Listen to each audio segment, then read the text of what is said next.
Buenos días, hermanos, que Dios les bendiga. Amén. Como se suele decir, un montón. En esta mañana hemos venido con este propósito de alabar a Dios, de cantarle y entender lo que Él tiene para cada uno de nosotros. Amén. Amén. Vamos a ver el Salmo 18, dice así, en el 18:1, dice: Te amo, oh Jehová, oh Dios, fortaleza mía.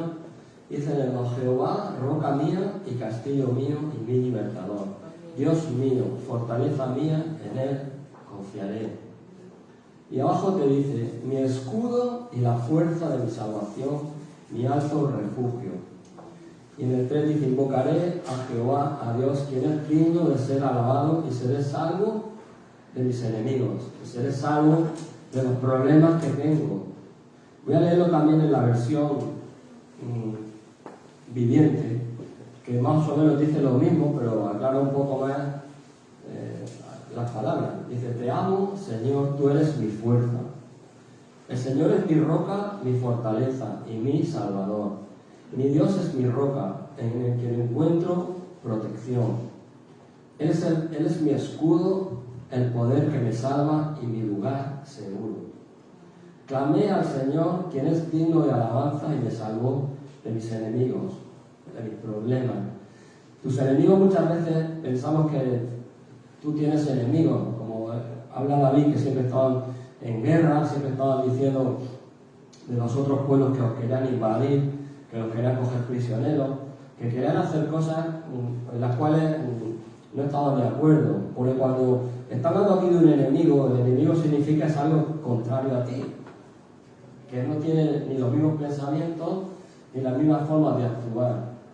Pero sobre todo lo que yo quiero en esta mañana resaltar es que dice en el principio: te amo, Señor. Dice: tú eres mi fuerza. Amén. Tú eres, como tú estás leyendo ahí, tú eres mi fuerza. Dice: el Señor es mi roca. ¿Cómo es una roca? Le pregunto en esta mañana: ¿qué es una roca? Es una piedra grande y es durísima. Es algo tremendo. Es una piedra que, bueno, el que ha visto una cantera y ve cuando sacan las piedras que sacan de la cantera, eso pesa mucho, pero sobre todo la dureza. Lo que nos está diciendo es que Dios es fuerte sobre todo. Dice: mi Dios es mi roca, en quien encuentro protección. Cuando vas por la calle en estos días que ha hecho aire y ha hecho frío, ¿qué sueles hacer? Pues te sueles poner un abrigo para protegerte del frío, para luego no poder resfriarte. Pues Dios hace lo mismo, Él es tu protección, Él te guarda. Él es mi escudo. ¿Y el escudo qué es? Cuando alguien entiende un poco de lo que es la lucha, la guerra, el escudo es lo que llevan en la mano para protegerse ¿de qué? De los enemigos que le estaban tirando flechas, o les estaban tirando lanzas, o le estaban tirando, o le van con la espada. Dios representa que Él es el que está ahí para cubrirnos, para taparnos de las acechanzas del diablo, del enemigo. Y en el 3 dice: clamé al Señor. O sea, que no estaba pensando en decir: voy a hacerme más fuerte porque yo tengo toda la fuerza, sino al revés. Dijo: voy a clamar a Dios, que es el que me va a dar la protección. Y dice: ¿y quién es digno de alabanza? En esta manera yo te digo: vamos a alabar al Señor, vamos a cantarle, vamos a entonar cánticos. Y muchas veces estamos pendientes de lo que pasa, de lo que uno ha dicho, de lo que el otro hace. Pero yo te digo en esta manera que te sientas libre para poder alabar a Dios. ¿Amén? Dice así: dice: ¿quién es digno y me salvó de mis enemigos? Vuelve a repetir. Quiero que tu mente y tu corazón en esta mañana, muchas veces estamos alabando, estamos cantando, y estamos pensando: me están viendo, se están fijando en mí, lo hago bien, lo hago mal. El que te tiene que ver es Dios. ¿Amén? El que te está viendo y el que sabe si realmente está sabiendo lo que tú dices de tu corazón es Él. Y depende cómo tú lo hagas, se va a dar cuenta. ¿Cómo alguien se da cuenta que tú le interesas a otra persona? Cuando pones tus 5 sentidos para transmitirle que eres importante para Él. Amén. Amén. Vamos a orar. Señor, te damos las gracias, Padre, en esta mañana. Ponemos todos nuestros pensamientos delante de tu presencia y que todo lo que hagamos aquí, Señor, sea para darte a ti la gloria, Señor. Queremos hacerlo así, Padre, y que todo lo que salga de nuestro corazón, a través de nuestra boca, Señor, sea para darte a ti lo mejor, Señor, lo que hay dentro de cada corazón. Dios mío, te damos las gracias en el nombre de Jesús. Amén. Aleluya.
Libertad.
Aleluya, aleluya.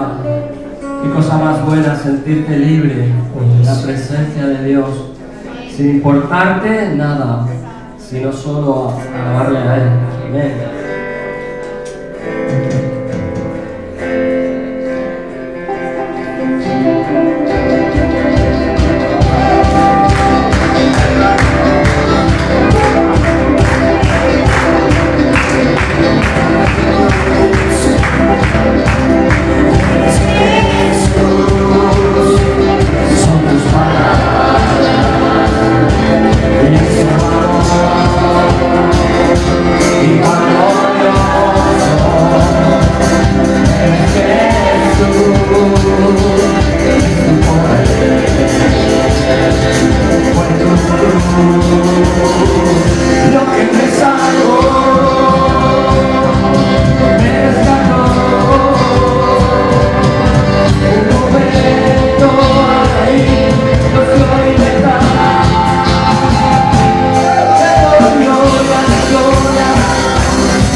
Mi corazón derramo lo que soy, solo quiero adorar. Solo queremos adorarte, solo queremos bendecirte. Sí, Señor. Derramamos a ti, Señor. Derramamos a ti, Jesús, nuestro corazón, Jesús. Gracias, Padre Santo. Aleluya.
separaré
de tu gran amor.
Dios eterno, solo tú eres bueno, Dios incomparable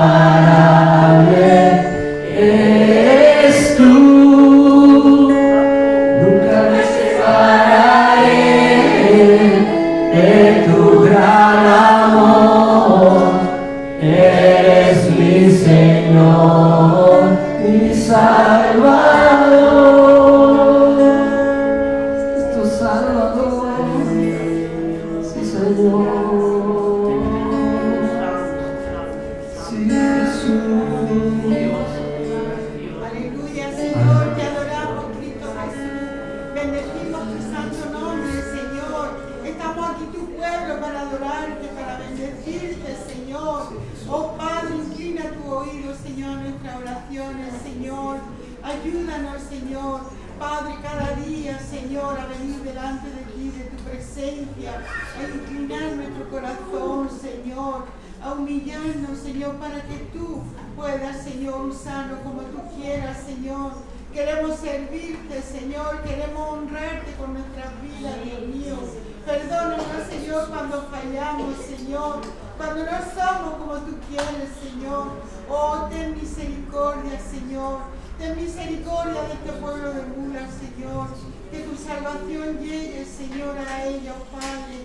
Que tú redargullas con tu Espíritu Santo, Señor, cada vida, Señor, cada corazón, Señor. Que tú te reveles a ellos, Padre. Oh, Dios mío, bendice tu pueblo, bendice tu iglesia. Derrama tu gloria, Señor, aquí en medio nuestro. Necesitamos tu gloria, Señor. Necesitamos la unción de tu Espíritu Santo derramándose, Señor, tocando vidas, corazones. Necesitamos tu presencia, Señor. Ayúdanos, Señor, para que podamos buscarte, Señor, cada día más, Señor. Para que podamos buscar las cosas de arriba, Señor, donde tú estás, Señor, sentado a la diestra del Padre, Cristo Jesús. Gracias, gracias, Señor, por tu gracia, gracias por tu amor, gracias por esa misericordia, por ese amor que tú tienes con cada uno de nosotros, Señor. Bendice a los enfermos, sana, trae sanidad, Señor. Por tu llaga ya fuimos curados, Señor. Tú lo dices en tu palabra y lo creemos, Señor. Trae sanidad, trae salvación. Oh Señor, en medio de tu pueblo, tú eres el Dios todopoderoso, Señor. Tú pagaste el precio, Dios mío, por cada uno de nosotros. Nos diste vida y salvación y vida en abundancia, Señor. Gracias, gracias, gracias, Padre. En el nombre de Cristo Jesús, Señor.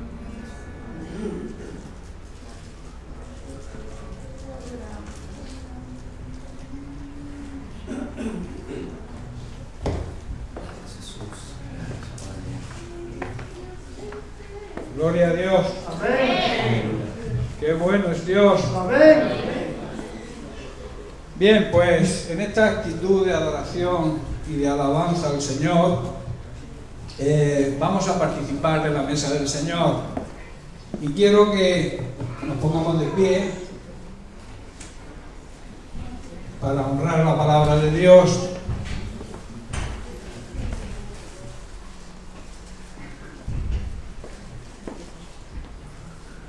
Un día precioso, ¿no? El día del Señor. Un día en que toda su iglesia se congrega, se une, se goza.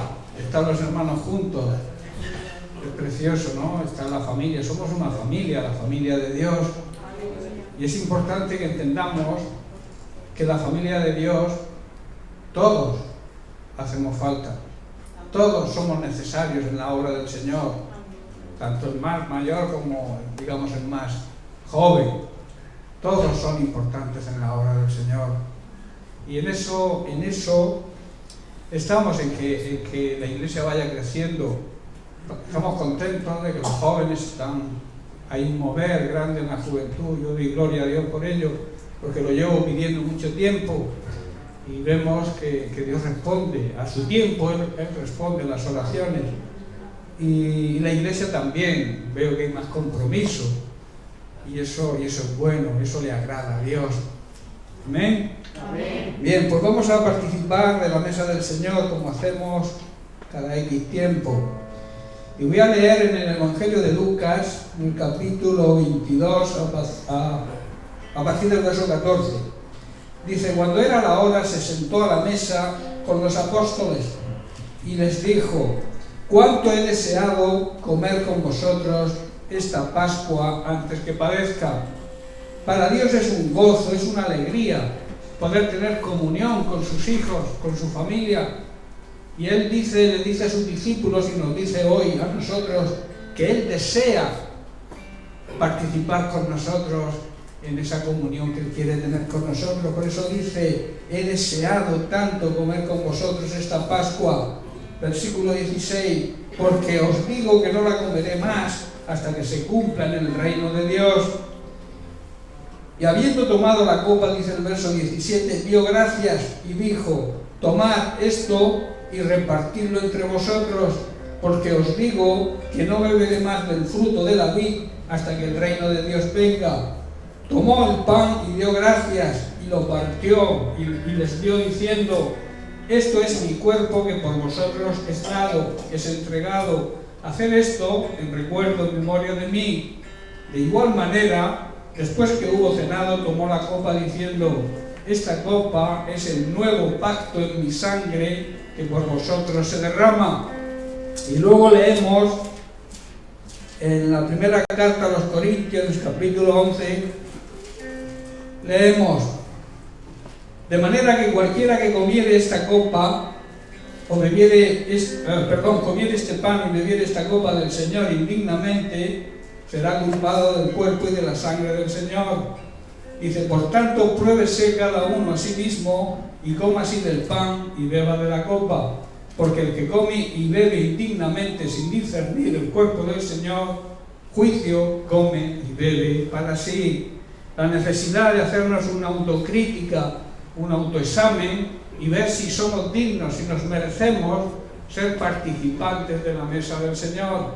Para eso es necesario vivir en comunión con los hermanos, vivir en comunión con Dios, no tener nada contra nadie ni menos contra Dios. Por eso es un momento ahora de reconciliación.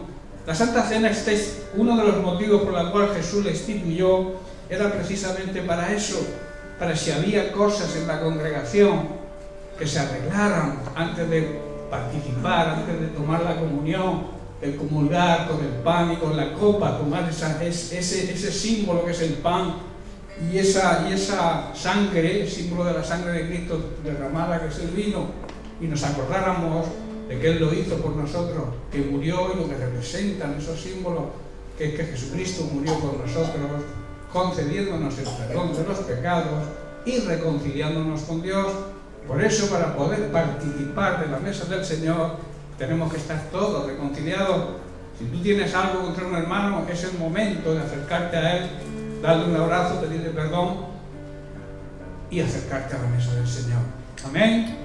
Bien, pues como Jesús dio gracias, voy a pedir a Mario que por favor dé gracias por el pan y por la copa. Gracias, amado Dios. Gracias. Este es el recordatorio, Señor, de tu muerte, Señor. Tu cuerpo y tu sangre derramada en la cruz del Calvario, Señor. Gracias por esa muerte, Señor, porque tenemos acceso, Señor. Gracias, Señor, porque ese nombre es el nombre más alto que hay, Señor mi Dios. Ese nombre es el cual adoramos y al cual servimos, Señor. A ese nombre es el cual que tú venciste, Señor, a la muerte, Señor, a la enfermedad y al temor, Señor. Gracias por hacernos libres, Señor, libres del temor, Señor, y porque tenemos acceso, Señor, a tu trono de gracia, Señor. Te bendecimos en esta mañana, te damos toda la gloria y toda la honra en el nombre poderoso que es el nombre de Jesús.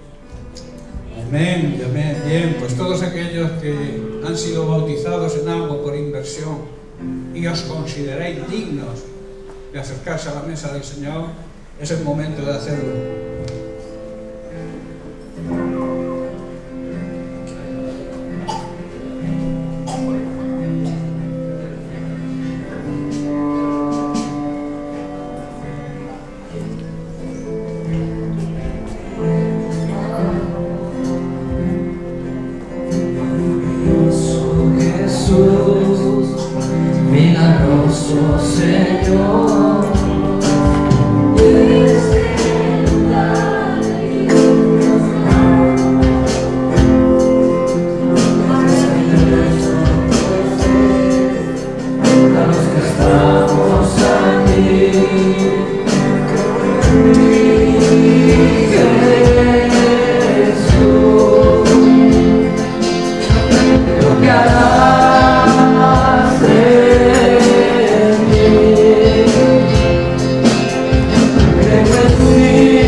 Padre, te damos gracias, Señor, te bendecimos y te glorificamos a ti en esta mañana.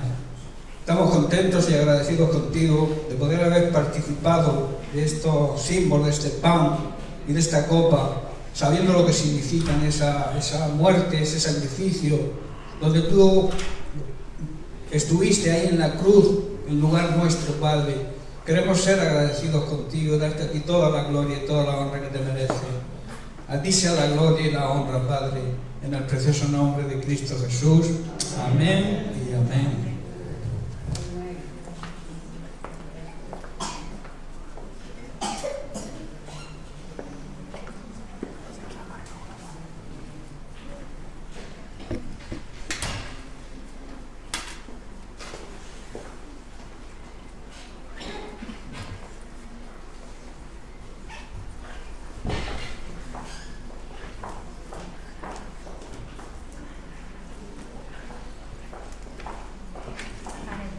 Gloria a Dios. Buenos días, queridos hermanos.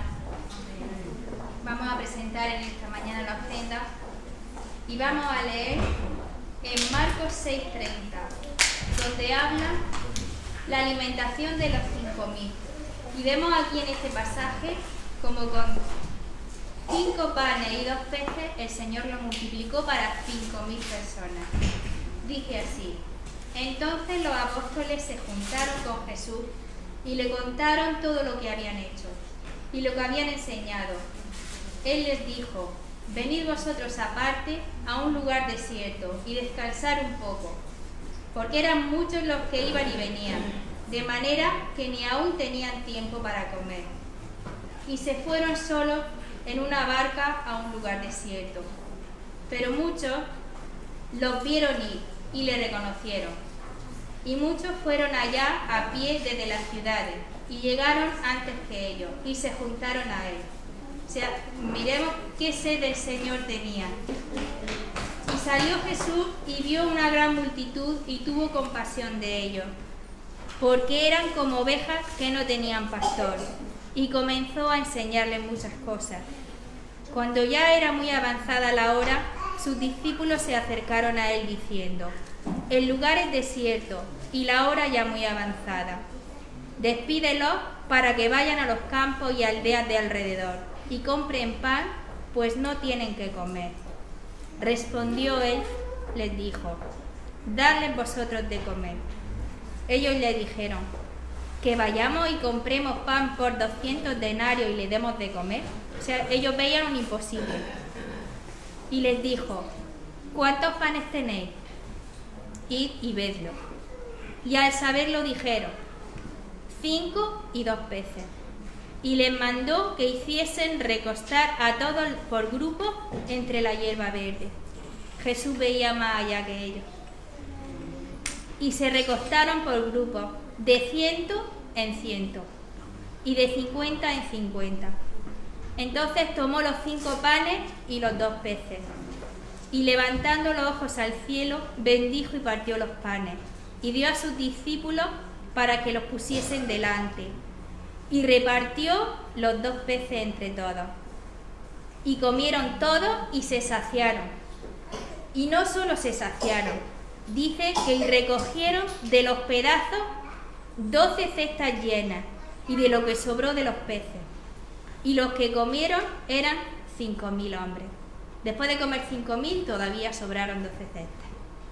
Tenemos que pensar lo que dice este pasaje y ver la visión de Jesús. Amén. Que no nos falta nunca de nada. Amén. Aleluya. Padre Santo, Señor, venimos delante de ti para ofrendar, Señor, para presentar la ofrenda delante de ti, Señor.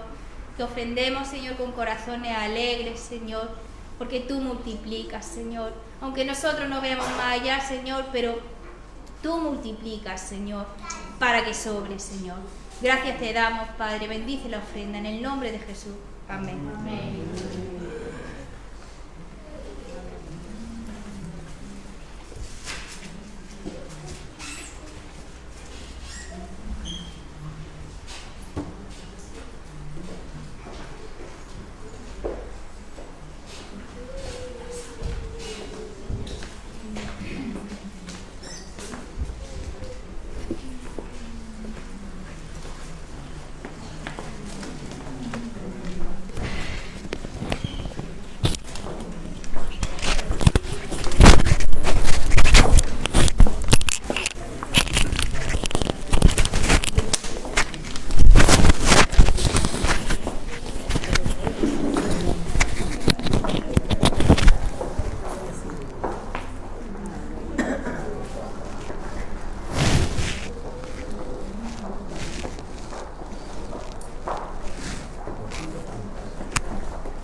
Aleluya, Padre Santo, gracias Padre por esta ofrenda, bendícela Padre Santo, multiplícala tú Padre, en el nombre de Jesús, amén.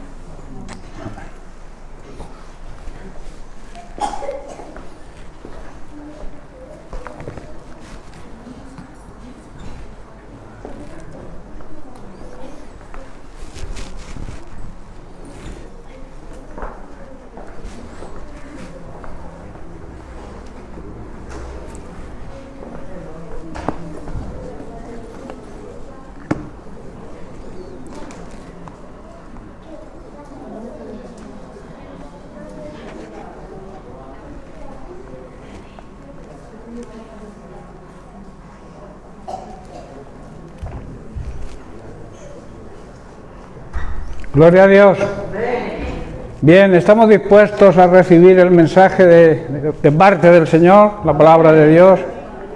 Debemos prepararnos, debemos abrir nuestros oídos, no solamente los oídos físicos, sino también los oídos espirituales, para que la palabra de Dios llegue a la profundidad de nuestro ser, y no se quede simplemente en nuestros tímpanos, ¿verdad?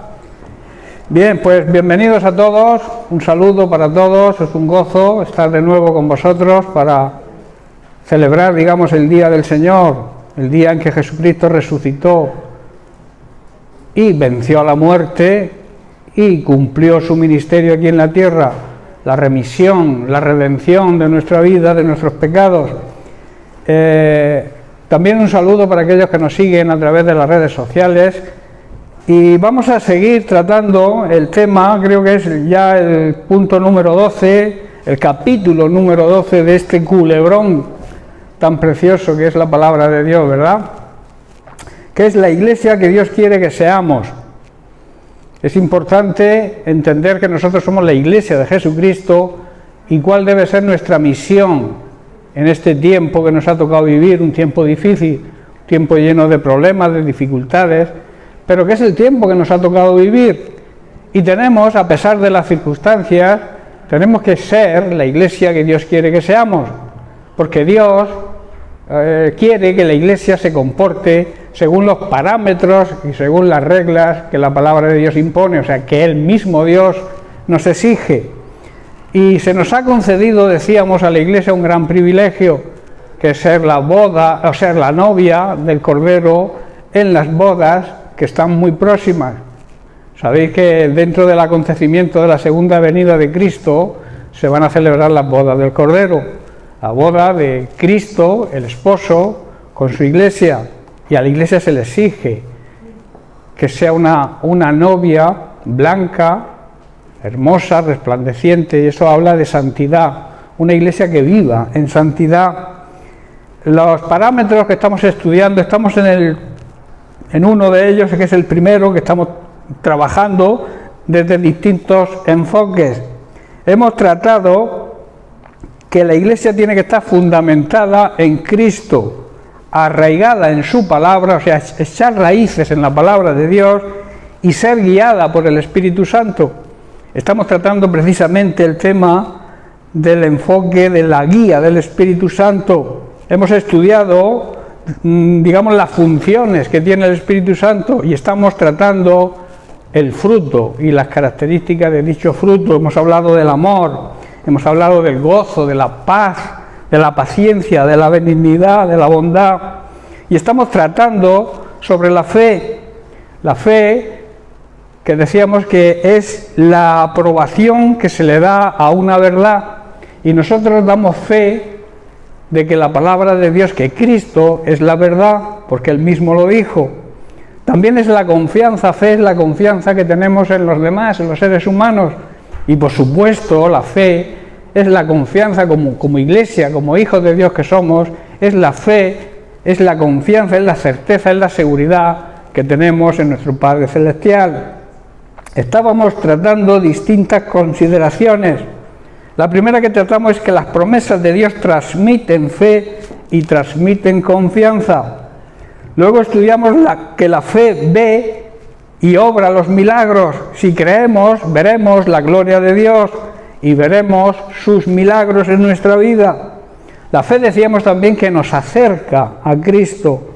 La fe nos hace superar cualquier obstáculo que nos impida ese acercamiento al Señor.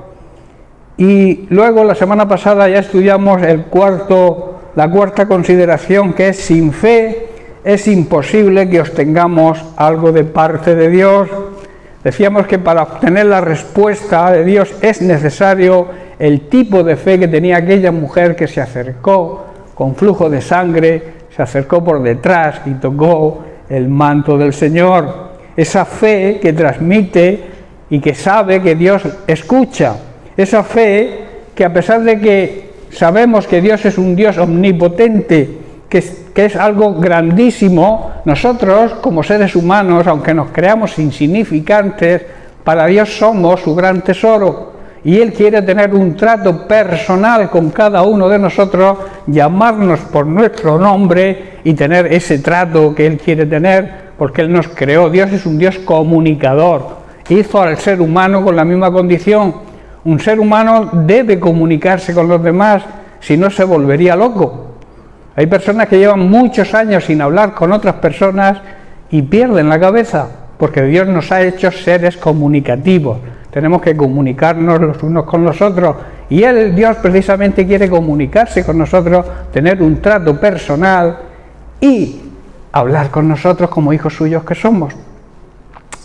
Y de esta manera es como debemos acercarnos al trono de la gracia de Dios, de esta forma que se acercó esta mujer, con esa plena confianza, con ese saber, había escuchado de Jesús. Por eso es necesario que las personas escuchen de Jesús para poder tener fe en Él. Cuando nosotros damos testimonio de lo que Dios ha hecho en nuestra vida, de los milagros, porque a veces pensamos que un milagro es una gran manifestación en cruzar el Mar Rojo, que sí, que es un milagro, pero también hay pequeños detalles cada día que yo considero que son milagros del Señor, y esos quizá no valoremos, pero que tienen el mismo valor que los grandes milagros, porque Dios nos guía y cada mañana cuando nos despertamos vemos las maravillas de Dios, y eso ya es un milagro, ¿verdad?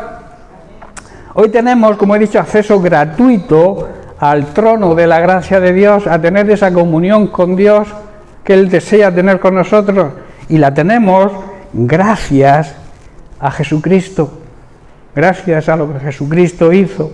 Sin fe en el nuevo camino que Cristo abrió, sin fe en Jesucristo, sin fe en su obra redentora y por su sangre, no podemos obtener nada de Dios. Es imposible. Por eso necesitamos ese tipo de fe. Bien, pues vamos a la siguiente consideración. La fe debe ser acompañada con obras. El apóstol Santiago, todos conocemos lo que dice Santiago en el capítulo 2, y voy a centrarme en el versículo 17, que dice: la fe, si no tiene obras, es muerta en sí misma. La fe, dicho de otra forma, por sí sola no es suficiente. Decir que tenemos fe no es suficiente. ¿Cómo demostramos que tenemos fe?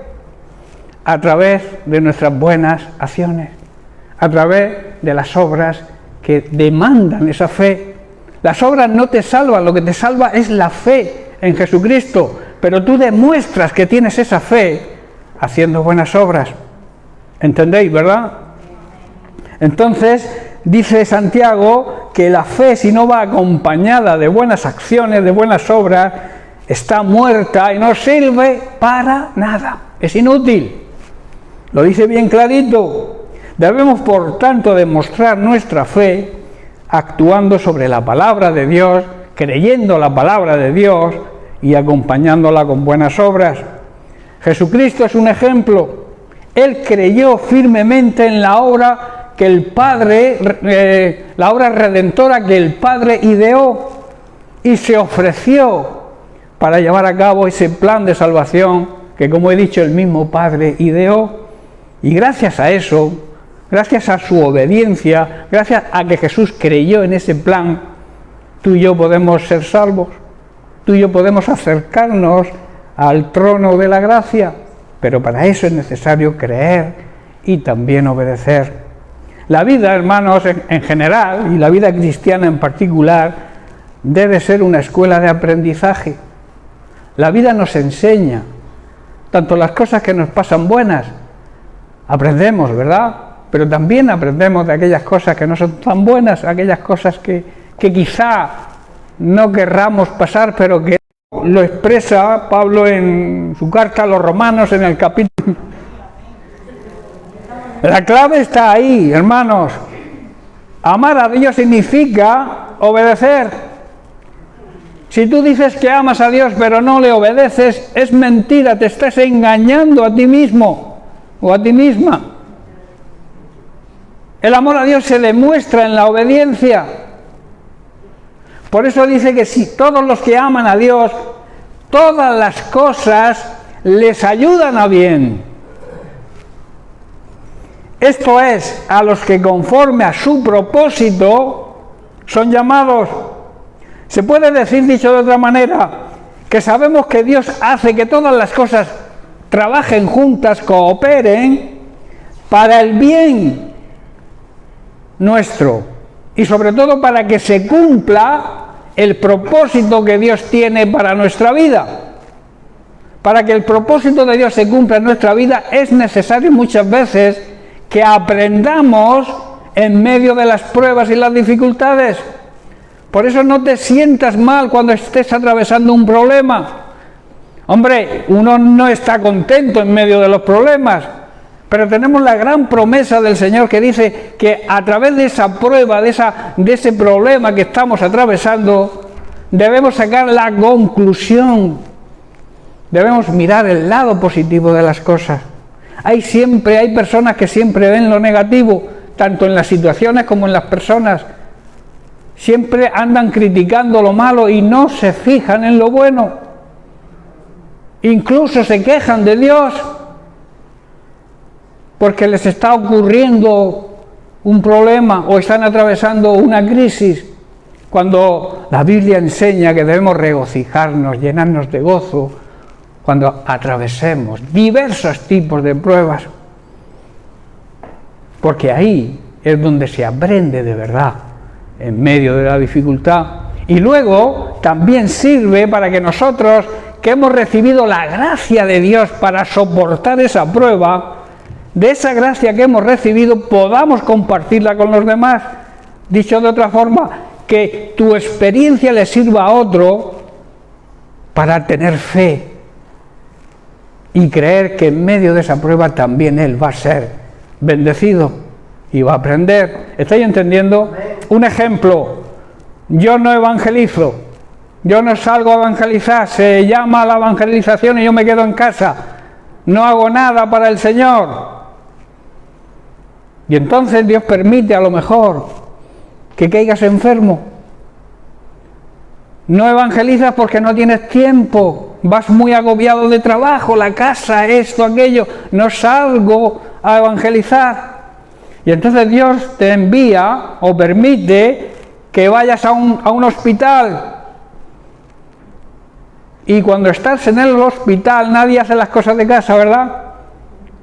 En el trabajo te dan la baja. Y entonces ahora tienes tiempo para evangelizar. Evangeliza al que tienes al lado en la habitación. ¿Estáis entendiendo?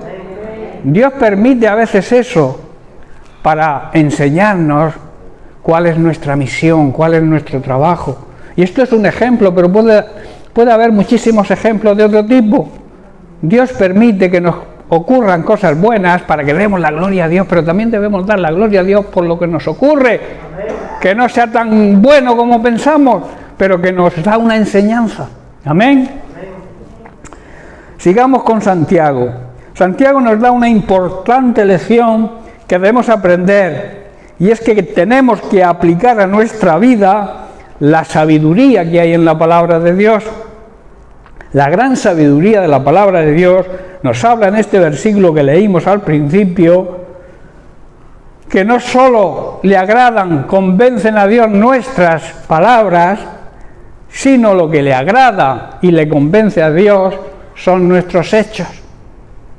Dios está contento con que prediquemos, con que hablemos la palabra. Claro que es nuestra misión y es nuestro trabajo, pero Él se complace, le agrada más que lo que dices lo acompañes con hechos. ¿Estáis entendiendo? La fe obrando, la fe respaldada con las obras. Hay un dicho que se oye con frecuencia, y es que se escucha más fuerte lo que hacemos que lo que decimos. Tiene más, la gente está más pendiente de lo que haces que de lo que dices. Porque si lo que haces no va de acuerdo con lo que dices, no tienes fuerza moral para convencer a nadie. Las acciones hablan más fuerte que nuestra boca. El amor, otra frase, debe expresarse en obras. Hermano, no basta con decir te quiero. Es bueno decir te quiero, te amo, pero es mejor decirlo y acompañarlo con hechos. Hay quien dice te amo, pero no demuestra, no te lo demuestra, nada más que con la boca. Luego ves que no hace nada por ti, no se preocupa de ti, te ve de vez en cuando, hermano te amo, pero no hay acciones que respalden lo que se dice con esa boca. Decir que amamos no basta, hermanos, hay que demostrarlo. Decir que amamos a Dios no basta, hay que demostrarlo. ¿Cómo? Obedeciendo su palabra. Amén.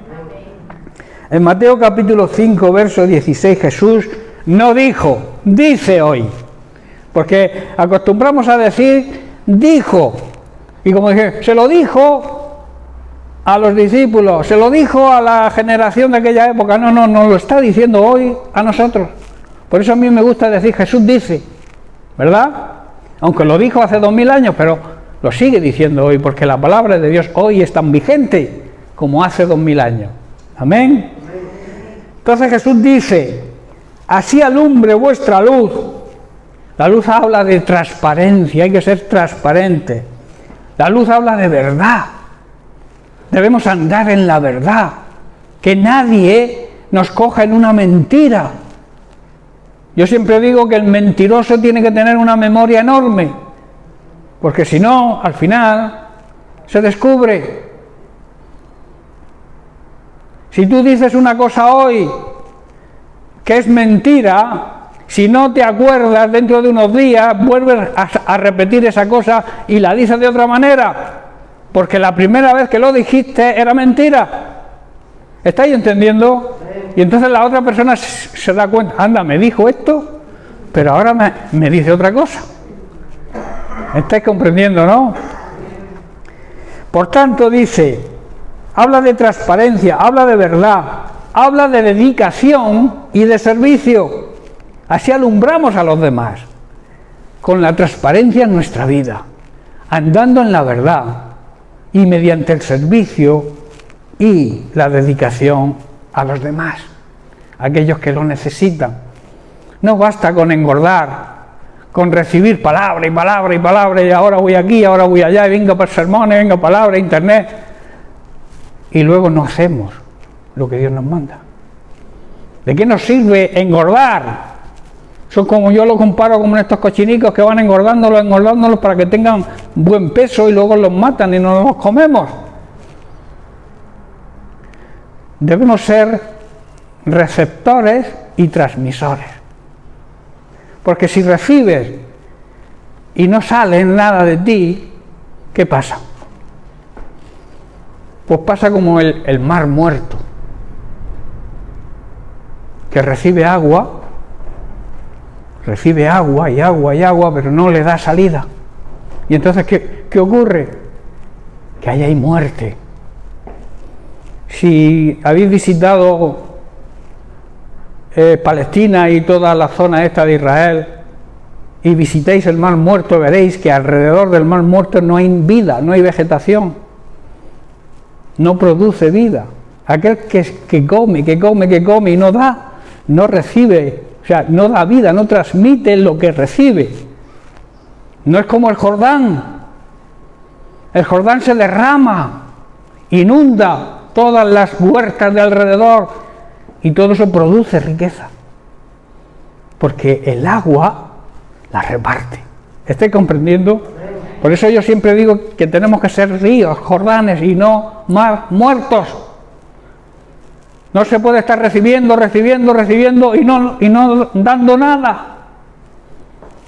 ¿Estáis entendiendo?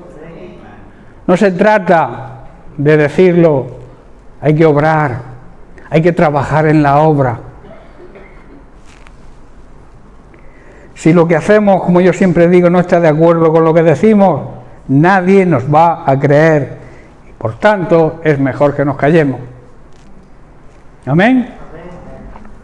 Por eso, para poder ser parte del propósito de Dios y para poder ser instrumentos en sus manos, no solo es centrar nuestro discurso en lo que decimos, sino respaldar eso que hablamos con el poder de nuestros hechos, de nuestras acciones, de nuestras buenas obras. Es lo que el apóstol Santiago nos enseña, que una fe verdadera tiene que ser respaldada con obras. Primero tienes que creer lo que la palabra de Dios dice, eso es fe. Como yo suelo decir, yo doy el paso y el Señor pone el piso, en primer lugar. Y también andar en buenas obras. La fe debe ser acompañada de buenas obras. Demostrar que creemos en un Dios que sana, que salva, que liberta, que provee, trayendo a través de nuestra vida esa libertad, esa sanidad, esa provisión a aquellos que lo necesitan, porque nosotros somos el cuerpo de Cristo obrando hoy aquí en la tierra, y la parte del cuerpo de Cristo que no obre es inútil, no sirve para nada. Lo que está expresando Santiago. Si tú te consideras parte del cuerpo de Cristo, tienes que trabajar. Jesucristo en su ministerio no paró de hacer el bien a todo el mundo, de predicar el Evangelio, de enseñar y de ayudar. Dedicó su vida a los demás. Pregúntate, ¿qué estoy haciendo yo para el Señor? Aparte de recibir mensaje, ¿qué estamos haciendo para el Señor? ¿Cómo está mi familia? ¿Cómo están mis vecinos? ¿Conocen que soy creyente? ¿O me conocen por los gritos que pego?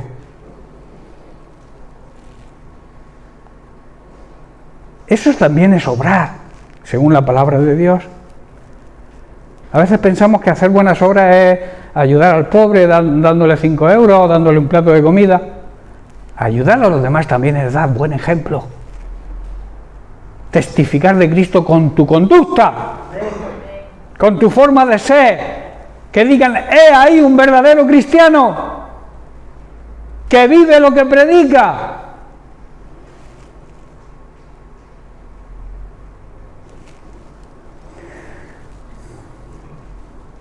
Para ello hace referencia Santiago a un caso en que unos hermanos no tenían con qué vestirse y carecían de alimento, y un creyente, entre comillas, los despide sin ayudarles, sin hacer nada, sin hacer obras por ellos, pero eso sí, bendiciéndolos con la boca, con la palabra. El Señor te bendiga, Dios es un Dios proveedor y te va a proveer. Media vuelta y te vas. ¿Eso es acompañar tu fe con obras? O decirle, hermano, amigo, vecino, lo que sea, ¿qué necesitas? Que lo que yo pueda, dentro de mis posibilidades, yo te voy a ayudar. Eso también son obras de fe. Respaldan tu fe, respaldan lo que tú crees. Santiago 2, seguimos con Santiago, que yo suelo decir que no tiene pelos en la lengua. Santiago capítulo 2, versículo 14. Dice, hermanos míos, esto quiere decir que no se está refiriendo a gente inconversa. ¿A quién se refiere? A su iglesia, a la iglesia, hermanos. ¿De qué aprovecha si alguno dice que tiene fe y no tiene obras y no la acompaña con obras? ¿Podrá la fe salvarle? Pregunta. Versículo 15. Y si un hermano o una hermana están desnudos y tienen necesidad del mantenimiento de cada día, y alguno de vosotros les dice, id en paz, calentaos y saciaos, pero no les dais las cosas que son necesarias para el cuerpo físico, ¿de qué aprovecha? ¿De qué sirve que tú digas que eres creyente? Y añade, así también, de esta misma manera, la fe, si no tiene obras, es muerta en sí misma. Decir que tengo fe no basta. Decir que soy un creyente no basta. Consideran venir a la iglesia una obra. El mensaje, el evangelio no debe ser una carga para nosotros, sino un gozo y una alegría. Hay muchos que dicen, ya es domingo otra vez, ahora tenemos que ir a la iglesia. Hay quien viene domingo sí, domingo no, porque hay que descansar. O hay quien viene de mes en mes o de 2 meses en 2 meses. Hermanos, eso no es vivir una vida cristiana auténtica. Vivir una vida cristiana es desear. Desear como bebés desean la leche de su mamá. Yo tengo un nieto pequeñito que siempre anda buscando a su mamá porque quiere leche. Ese debe ser el deseo de la iglesia, de los verdaderos creyentes. Deseosos cada día. Hoy en reunión voy y estoy loco porque llegue el día de la reunión. Hay otro que dice, no, yo fui el domingo pasado y este domingo no toca. Hermanos, ¿vosotros creéis que Dios se merece eso? Lo que Dios hizo por nosotros se merece esa dejadez, esa apatía, esa desgana. ¿Se lo merece Dios, hermanos? Decidme. Lo que Dios ha hecho por nosotros se merece mucho más de venir a la iglesia, sino venir a la iglesia. Y si hay el grupo de evangelismo sale a evangelizar, yo me uno, aunque tenga 50, 60, 80 años. Yo quiero evangelizar con el grupo de evangelización y voy con ellos. Deseosos de trabajar para el Señor. Por cierto, hoy a las 4:30 el grupo de evangelismo cita a la iglesia, a todo el que quiera ir, para evangelizar en la puerta del ayuntamiento. Vamos a ver quién va.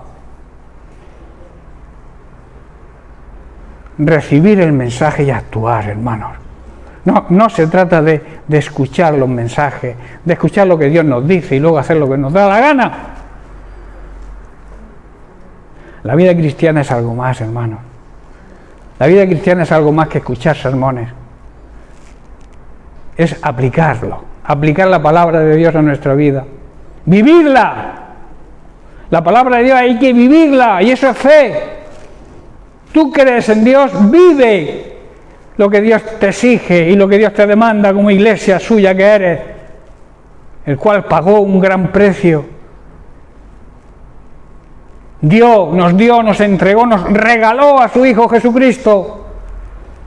Y Jesucristo dijo, aquí estoy yo para cumplir el plan de mi Padre.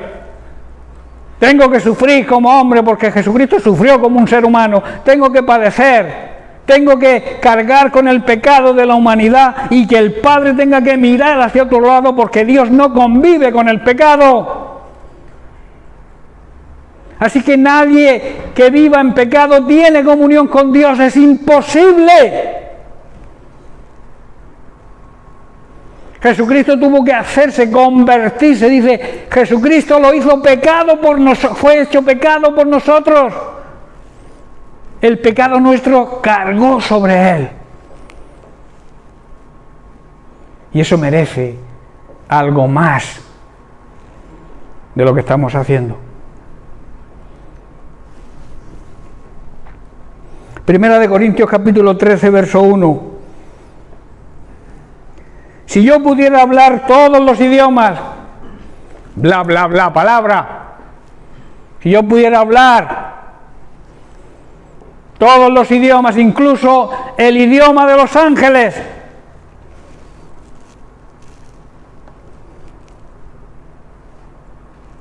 y si solo hiciera eso, sería como un metal ruidoso, como una campana, o un címbalo. Los músicos saben lo que es un címbalo, ¿verdad? Diego, ¿qué es un címbalo?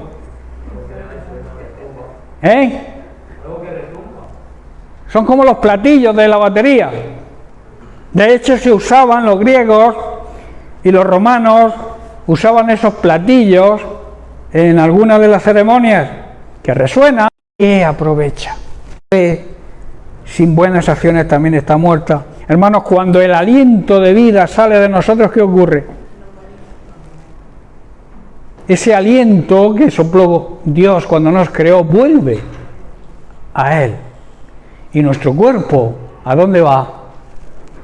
Vuelve de donde fue sacado, al polvo, ¿no? ¿Y qué es lo que hay que salvar? El alma.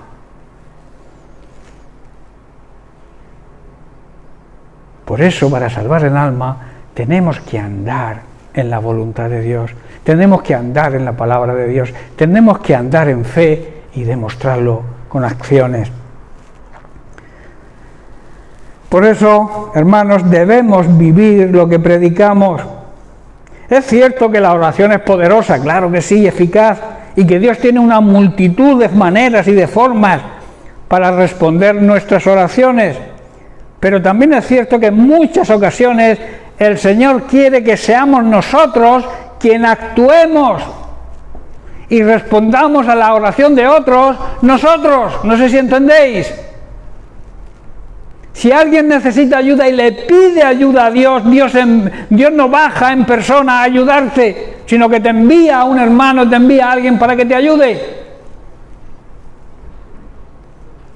Y a veces esas personas que nos encontramos en nuestra vida, ¿quién no ha pasado por una circunstancia en una visita al médico? Coincidencias. Son ángeles que Dios envía para ayudarnos. Por eso debemos ser agradecidos y también dar ayuda a otra persona. Dios responde, vuelvo a repetir, las oraciones de muchas personas a través de sus ángeles, y tú y yo podemos ser ángeles enviados por Dios. No sé si estáis entendiéndolo o es muy profundo lo que estoy explicando. Existen los ángeles como espíritus ministradores, pero nosotros aquí en la tierra somos su cuerpo, el cuerpo de Cristo, y tenemos que seguir la obra de Cristo. ¿Qué hizo Cristo? Dedicar su vida a servir a los demás, y luego estuvo dispuesto a dar la vida física para nuestra salvación. Eso es lo que tenemos que hacer nosotros. Y si no lo hacemos, no digamos que tenemos fe, porque si decimos que tenemos fe, ¿entendéis? La fe fortalecida, demostrada con acciones, revela una madurez en nuestro carácter y en nuestro espíritu, también una transformación hacia la paz y la calma que el Señor nos promete. Si hemos elegido, hermanos, caminar junto a Dios, hemos elegido ser transformados. ¿Qué quiere decir transformados? Cambiados en un nuevo ser. Si antes era un tacaño, llega Cristo a mi vida, camino con Él y ya no soy un tacaño. Ya soy una persona empática, una persona que entiende los problemas de los demás y los ayuda. Si tú dices que has tenido un encuentro personal con Cristo, que sigues a Cristo, que amas a Dios, pero eres un tacaño, algo falla. Algo falla.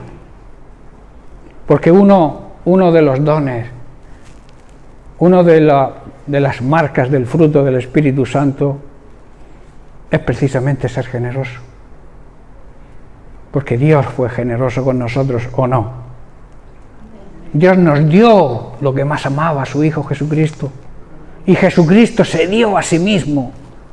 Aquí estoy dispuesto, no merecen, porque no merecíamos que Jesús y que Dios hiciera lo que hizo, ¿verdad?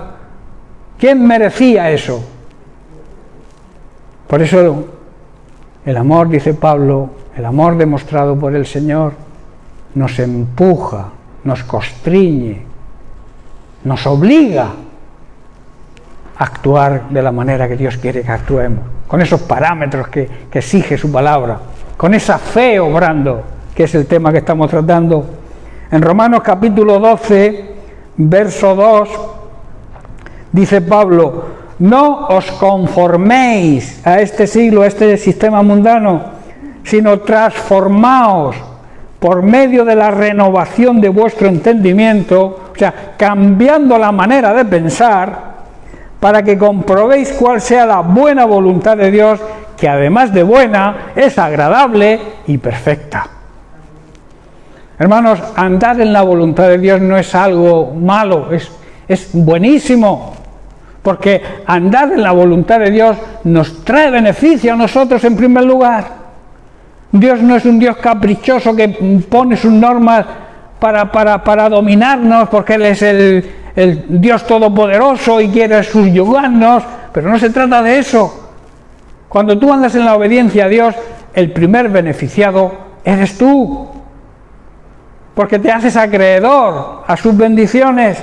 Por eso dice: no vivan según los cristianos, o sea, según los criterios de este mundo. No debemos adaptarnos, conformarnos, acomodarnos, imitar las costumbres de este mundo, que es lo que está diciendo Pablo. En definitiva, Pablo está diciendo, cuando dice no os conforméis, no vivan como vive el mundo, no vivan lo que el mundo, el sistema mundano que nos rodea nos ofrece, no se adapten a este sistema mundano en el que vivimos. Hermanos, nuestras acciones, nuestras obras tienen que ser testimonio, tienen que demostrar lo que somos. Si tú eres un hijo de Dios, tienes que demostrarlo. Cuando tú echas un currículum a una empresa buscando trabajo, tú pones ahí una serie de cosas que la mitad a veces es mentira, pero bueno, se rellenan los currículum con qué: yo hago esto, yo hago lo otro, yo tengo estos estudios, yo tengo esta carrera. Pero no basta con que lo escribas y los entregues en la empresa. Cuando el jefe de personal de esa empresa lea tu currículum, dirá: esta persona me interesa, porque tiene las condiciones que exigimos aquí en esta empresa para trabajar, y te llama. Y tú has puesto que sabes inglés, que manejas el inglés, que dominas el inglés. Y tú llegas allí, el jefe de personal te hace entrar a su oficina, te sienta y te dice: vamos a ver, aquí dice en su currículum que usted sabe inglés, ¿me lo puede demostrar? Oui, monsieur.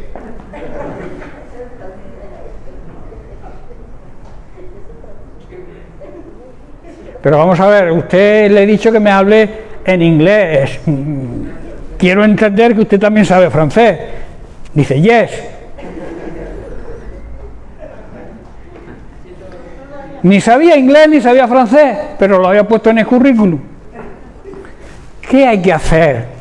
Demostrar. Si tú dices que eres médico, tienes que demostrarlo cuando te llame el jefe de personal para contratarte. Si tú dices que tienes tanta experiencia en esto, luego te dirá: ¿sabes hacer esto? Pues no lo he hecho nunca. ¿Y cómo pone usted que tiene 10 años de experiencia? A veces los cristianos nos comportamos así, hermano. Llenamos nuestro currículum de cosas que no hacemos, o que no hemos hecho, que no sabemos hacer. Pensamos que así nos justificamos ante Dios. No sé si estáis entendiendo. Debemos respaldar, hermanos, lo que hacemos, lo que decimos que somos, demostrándolo. Por eso la fe, si tú dices que eres creyente, si tú dices que crees, tendrás que demostrarlo o no. Y se demuestra de dos maneras. Creyendo firmemente en que lo que Dios dice es la verdad y es lo mejor para mí, y obrando, aunque no lo veas, que eso es estar convencido de que va a suceder lo que esperas de Dios, y entonces tú das el paso. Eso es fe.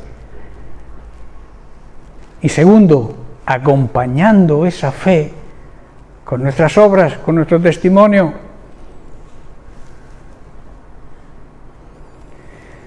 Que esas acciones, hermanos, que esas obras sean el testimonio de una vida transformada,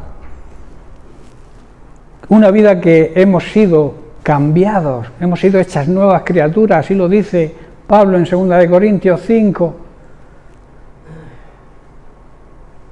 que hemos sido cambiados, convertidos en nueva creación. Las cosas viejas hay que dejarlas atrás. Si realmente eres una nueva creación en Cristo, que lo somos, porque cuando tú aceptas a Jesucristo de verdad, cuando tú recibes a Jesucristo, cuando tú das el paso de fe aceptando a Jesucristo como tu Señor primero y después como tu Salvador, el Espíritu Santo te regenera, te hace nacer de nuevo a una nueva vida. Eres una nueva creación en Cristo por medio del Espíritu Santo. Entonces ya no puedes ser igual que antes. Si tú vivías en pecado, tienes que dejar en pecado, que no es lo mismo pecar, porque todos cometemos fallos, todos pecamos algún día, todos. Pero el verdadero creyente se arrepiente rápidamente, no puede estar en esa situación pensando que ha pecado, que ha ofendido a Dios y no pedir perdón, y entonces pide perdón. Y entonces se levanta Jesucristo, que está intercediendo, que es nuestro abogado defensor, se levanta ante el Padre y le dice: yo he pagado el precio por ese pecado. Y entonces es restaurada la salvación. Pero lo contrario, vivir en pecado, sabiendo que vivimos en pecado, nos lleva, aunque un día hayamos sido salvos, aunque un día hayamos sido regenerados por el Espíritu Santo, si tú vives en pecado, habiendo reconocido a Cristo, tú pierdes la salvación. Porque ¿qué pasa si Jesús viene mientras tú estás viviendo en adulterio? ¿Qué pasa? Explícame. Tú has aceptado a Cristo, supuestamente has recibido la salvación. La salvación es un regalo de Dios. La salvación no necesita obras, porque las obras, vuelvo a repetir, no te salvan. Pero vivir en santidad no es una obra, es una obligación de todo creyente. Y el que no vive en santidad no verá al Señor. Y eso va dirigido a la iglesia, no va dirigido a las personas que no conocen a Cristo. Aquel que no viva en santidad no puede ver a Dios. Si tú aceptas a Cristo, te vas al mundo. Hay quien dice que no se pierde la salvación nunca. Pero yo pienso y digo que eso es una excusa para justificar mi pecado. Hermanos, no tenemos licencia para pecar. La palabra de Dios no nos dice que tenemos licencia para pecar, porque Cristo ha llevado mi pecado. Cristo llevó tu pecado, pero ese pecado es perdonado con tu arrepentimiento.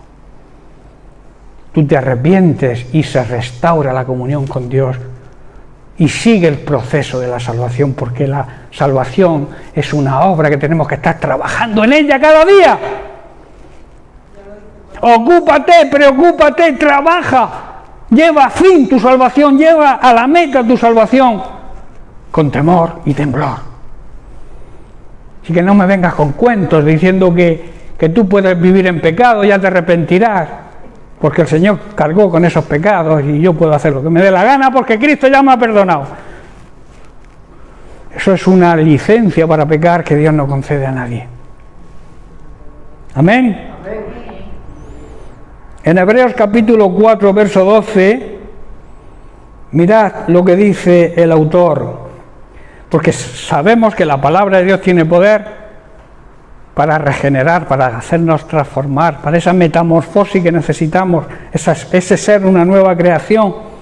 Dice Hebreos capítulo 4, versículo 12, porque la palabra de Dios es viva, es algo vivo, produce vida, y también es eficaz, o sea, da resultado, y es más cortante que toda espada de dos filos, y penetra hasta partir el alma y el espíritu, las coyunturas y los tuétanos, y discierne los pensamientos y las intenciones del corazón.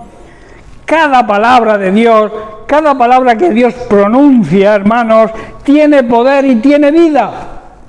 La de Hebreos dice, es más cortante que una espada de doble filo y penetra hasta lo más profundo de nuestro ser y allí examina nuestros pensamientos, nuestros deseos y deja en claro si son buenos o son malos. En Hebreos 11.1, que todos sabéis, la fe, dice, es la certeza de lo que se espera y la convicción de lo que no se ve. O sea, tener fe es tener la plena garantía, la plena seguridad de recibir aquello que esperamos. Y es estar convencidos de la realidad de las cosas, aunque no las veamos. ¿Estáis entendiendo? La fe es la confianza de que en verdad va a suceder lo que esperamos. Si lo que esperamos está de acuerdo a la voluntad de Dios y le hemos pedido. Y es también lo que nos da la certeza de las cosas que no podemos ver. Hermanos, la fe habla de seguridad, de certeza, de garantía, de confianza plenamente en las promesas de Dios. Recuerda, para terminar, la fe debe ser acompañada con obras. Debemos demostrar nuestra fe actuando sobre la palabra de Dios y acompañarla también con buenas obras. No es lo que decimos, es lo que hacemos, es lo que Dios se fija, le agrada y valora. Amén. Bien, pues lo dejamos aquí y seguiremos la semana que viene con otra consideración. Y como siempre os voy a dejar con el título: la fe verdadera cuida nuestros sentimientos. Es el tema que dejo en suspense para tratarlo la semana que viene. Así que expectativa y la semana que viene continuamos. Bien, pues muchas bendiciones para todos.